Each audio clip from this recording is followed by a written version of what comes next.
an answer for you? Yes, but you're not going to like it. It doesn't matter, we must know it. All right.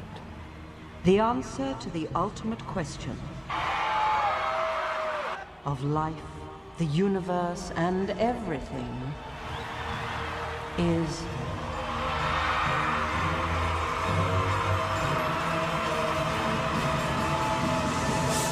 42.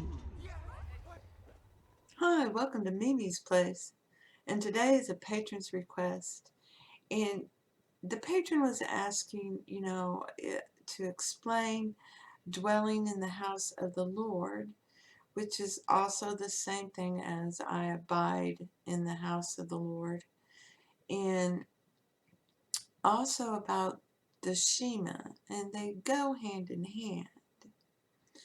They really do. Now, the Shema is that you will love the Lord your God with all your heart, and love the Lord our God with all your heart, with all your mind, with all your soul. This is the first commandment, okay, and there's only two. So, you are to love your God, the one in your heart, with all your heart, with all the love you got, with all your soul, with all your being. I love my God. I love my life. God is life. My God is my life. Okay, you're to love your God, your life, and to love our God, the God in all men, the one in all their hearts, all together. Okay, the Bible calls this Elohim, and it means one of many, one God of many, one God. There's only one consciousness, and everything comes from it. Okay, and it's inside our hearts. All right, it has individualized itself inside of us. We're the limit of contraction. Now, what does that mean? The Bible tells us you are inside God's mind. He's aware of you. He's aware of being you. He's aware that he draws everything out of your imagination and presents it to you. He's quite aware of what's going on. Okay? He's in your heart. But not only that, he's in every man's heart, and they're all connected. He knows everything. Infinite intelligence. He did this. A house in the Bible represents mind. You are dwelling in the mind of God. God is thinking of you, and therefore you are. Okay? Anything he thinks of is alive. All right? If he's not thinking of it, it's not there. He has to be aware to bring it to life. He brings it to life. Okay?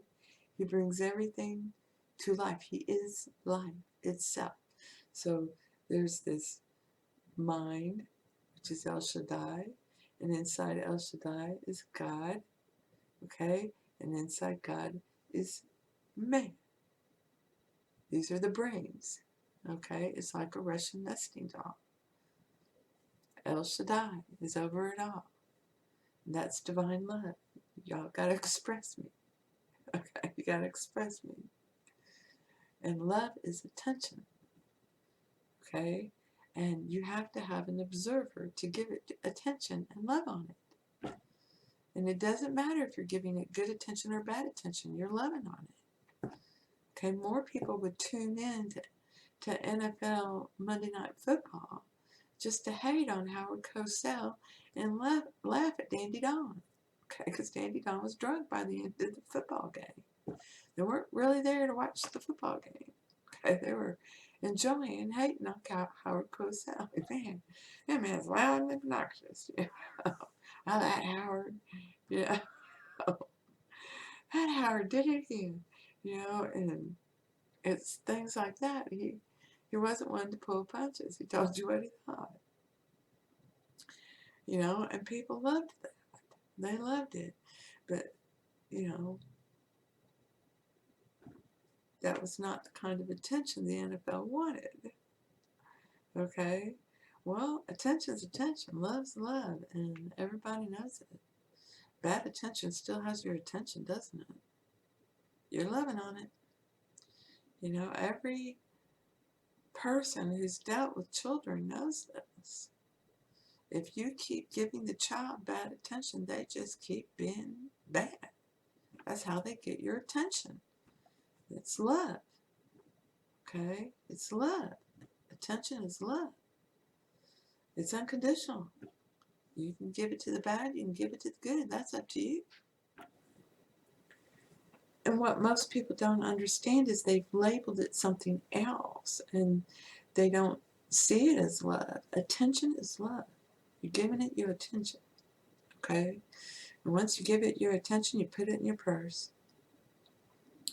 And that's where imagination's pulling caca out of. God's just sitting there saying yes, and he's pushing great stuff. And then imagination's like, yeah, but she believes this, and she believes that, and she believes this, so we're going to make her go this way and that way and this way and that way. He's like, I don't care, just give it to her, we'll make it all good. She'll get it, and it'll all be good, it'll be alright. And they've lost their way, they've forgotten that they're a divine being having a human experience. They're looking at it backward, that they're a human being fighting all these other human beings. And I'm the only right one, and they're all loggerheads. They're judging. You're judging. So you love the God in your heart. You love the God in everyone's heart. You see beyond the veil. Namaste. Bless your heart, darling. I love you. I'm honoring the one within. Okay? And this used to be normal practice. And, science took the love out so it could see exactly what was happening. Only to discover you really can't do that, can you? You're giving it your attention. You're giving it your love. So this is understanding that, love conquers all because El Shaddai is over all of it. And he's the common denominator. It all came out of him. It's consciousness and divine love, and it's imagination and divine love. And they got put inside you. God, consciousness, and the imagination. And imagination just loves you, and he'll try to tempt you into playing with the toys he's got access to. But you can stop it. It's your mind. It's your imagination. You are supposed to stop it. No, I don't think like that anymore. I don't think so. No. For example, there's a video on core beliefs, and one of my patrons was, being told they have to say things like, I am worthy, I am successful, I am wealthy, and that when the opposite comes up and it's, coming at you, then you just say it even more and more and more. And no, that's coming at you. That's a message. Look at it. And you say these things not like this person was telling them. It's more in a grateful way that you already know you're a success. You're the child of God and man. You don't march around saying, I am successful. That's from a needy point, okay? It's Man, look at that. I am so successful. I did a good job on that blog. I did the best I could do. It was a good blog. I liked it. I love it. I hope everybody else loves it too. Boom. That's how you do it. That's how you affirm success. The other way you affirm success is, I love Warren Buffett. I love seeing guys who are so successful, and they're wealthy and they have it all. Look at them. They're so great. They're just, God's shining through them. Sure as anything. Love that Bill Gates. I love that Oprah Winfrey. I love them. I'm thrilled they're successful. I'm thrilled they're enjoying the fruit of their labor, that they were spreading good word. I love Ellen DeGeneres. She's awesome. She has the biggest heart. She really does. Have I heard about the bad things these people have said? Yes. So, we all have a good and a bad side. It's not the side I see. Okay? I'm sorry. Ellen DeGeneres is a big-hearted, warm, loving person. Okay? She sees life objectively still. It was bound to happen. And bless her, all is forgiven and forgotten. I forgive her for whatever she did, and made other people think that she was an awful person. She's not. She's a beautiful person.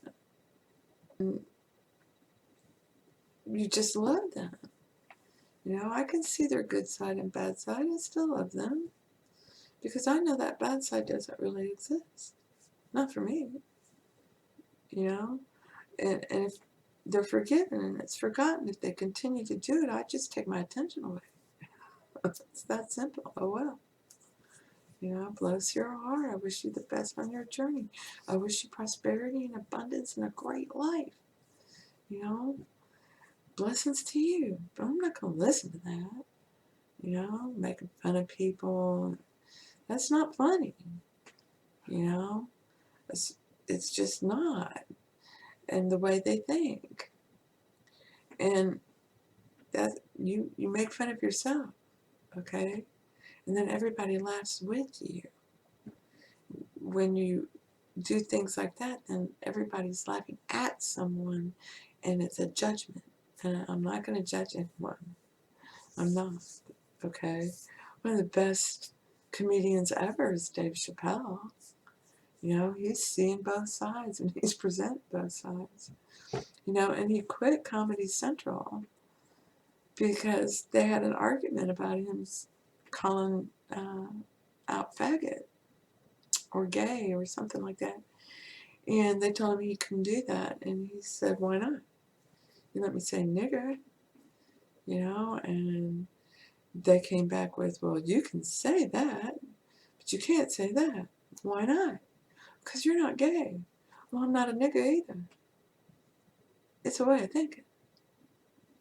And, the girl he was telling it to couldn't do anything, and he understood that, and he just quit. He just quit, and everybody's all freaking out. Oh, Dave Chappelle just quit middle season. I understood perfectly. You go, Dave. I know you're going to be perfectly fine. And he was. So, you wish everybody prosperity and abundance because you dwell in the house of the Lord. You're in his mind. You wouldn't be here if he didn't think of you. That's why you rejoice in the day, another day. God's given you another day. You rejoice. I rejoice in this day with you, Lord. Giving you messages, taking you gifts. Here we go. I'm your mailman. And that's what we all are to each other. We serve each other by our thinking. And this gets into the golden rule. If you think you're perfect, if you think you're a perfect expression of God, and so is everybody else. Okay? That's the golden rule. You don't get to pick and choose who you apply the golden rule to. That's judging. Okay? No. If you're beautiful and prosperous and abundant and rich and have all your desires, then so does everybody else. You know, I know they have all their desires and they're rich and prosperous and abundant and having a great life. Yay. You know, and you feel that for everyone, and you say that for everyone. So I hope this helps. It's spreading the love. It's not really being positive, you know, or optimistic, as some would tell you. That's an objective way of looking at it. It's being in love with life, okay? And that there's just nothing better. And it's a power. And it goes before you. And as long as you're loving life, it's going before you and clearing your way, bringing you great stuff on a silver platter. It's wonderful. You know? You can't see him, but you can feel him. He's love. So I hope this helps. Blessings to you. And thank you. Thank you for being you. You don't need to be helped any longer. You've always had the power to go back to Kansas. I have. Then why didn't you tell her before? Because she wouldn't have believed me. She had to learn it for herself.